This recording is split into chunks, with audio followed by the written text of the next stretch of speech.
कहाँ राजा भोज कहाँ गंगू तेली वाली कहावत की असल कहानी जानकर दंग रह जाएंगे। राजा भोज और गंगू तेली वाली कहावत दो लोगों के बीच घटी किसी कहानी से निकली लगती है, लेकिन इस कहानी में एक तीसरा भी था। दो लोगों के बीच फर्क बताने के लिए इस कहावत का खूब इस्तेमाल होता है। राजा भोज मतलब बड़ा और गंगू तेली मतलब छोटा। कहावत से ऐसा लगता है कि इसके पीछे दो लोग रहे होंगे, कोई राजा और कोई दूसरा आदमी, लेकिन जो हम आपसे कहें कि इसमें कोई तीसरा भी घुसा हुआ है, तो अब तीसरा पढ़कर आपको लगे कि पति पत्नी और वो का मामला लग रहा है, तो ऐसा नहीं है बंधु, लेकिन तीसरा है जरूर। इस तीसरे की कहानी हम आपको बताएंगे, लेकिन उसके पहले आपको जरा राजा भोज से मिलाते हैं। राजा भोज परमार वंश के 9वें राजा थे। राजा भोज 55 वर्ष के जीवन में कई लड़ाइयां लड़े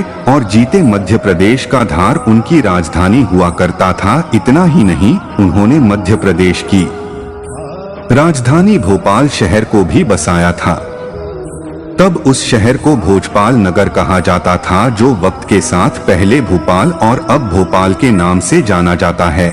ये तो हुआ एक राजा का परिचय, लेकिन उनका एक और परिचय भी है। फारसी विद्वान अलबरूनी जो 1018 से 19 में महमूद गजनवी के साथ भारत आए थे, उन्होंने भी अपनी एक कहानी में राजा भोज का जिक्र किया है। भोज बड़े विद्वान भी थे, उनके पास धर्म, व्याकरण, भाषा, कविता आदि का ज्ञान था। भोज ने सरस्वती कंठाभरण, श्रृंगार मंजरी, चंपू रामायण जैसे कई ग्रंथ लिखे, जिसमें से 80 आज भी उपलब्ध हैं। ये तो हुआ राजा भोज का परिचय। अब वापस आते हैं गंगू तेली मतलब कहावत पर। बात पैसे की नहीं, जुर्रत की थी। परमार राजा अर्जुन वर्मन के लिखे से ये पता चलता है कि एक बार चेदी देश के राजा गांगेयदेव कलचुरी और राजा भोज के बीच युद्ध छिड़ गया। इधर राजा भोज और गांगेयदेव कलचुरी की लड़ाई चल रही थी, उधर जयसिंह तेलंग नाम के राजा भी बीच में कूद पड़े। उन्होंने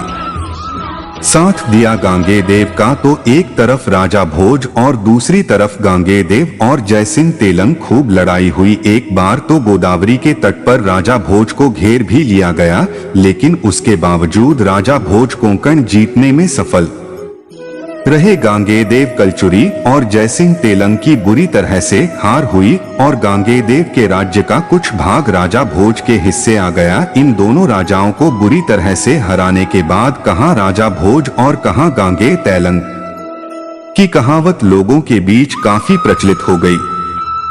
लेकिन समय के साथ लोगों ने कहा राजा भोज और कहां गंगू तेली कहना शुरू कर दिया। अब आपको पता चल गया होगा कि कहावत में तीसरा कौन था। ऐसी ही और कहानी कहावतों के साथ फिर हाजिर होंगे दोस्तों। इस कहावत से एक और कहानी जुड़ी है। माना जाता है कि राजा भोज के पहनाला महल की एक दीवार, जो काफी कोशिशों के बावजूद बनाने के बाद भी बार बार गिर जाती थी, तब राजा भोज को किसी ने सलाह दी कि यदि इस दीवार को हमेशा टिका हुआ देखना चाहते हो तो इस दीवार पर किसी नवजात बच्चे और मां की बलि दें। ऐसा माना जाता है कि गंगू तेली ने राजा की इस समस्या का हल किया, लेकिन इस कार्य के बाद गंगू तेली को इस बात पर काफी घमंड हो गया। तब राज्य की प्रजा ने गंगू तेली के इस घमंड को देखते हुए कहा राजा भोज और कहा गंगू तेली। दोस्तों, अब जब भी कोई व्यक्ति आपके सामने ये कहावत बोले तो उसे इसकी कहानी जरूर पूछे। नहीं बता पाए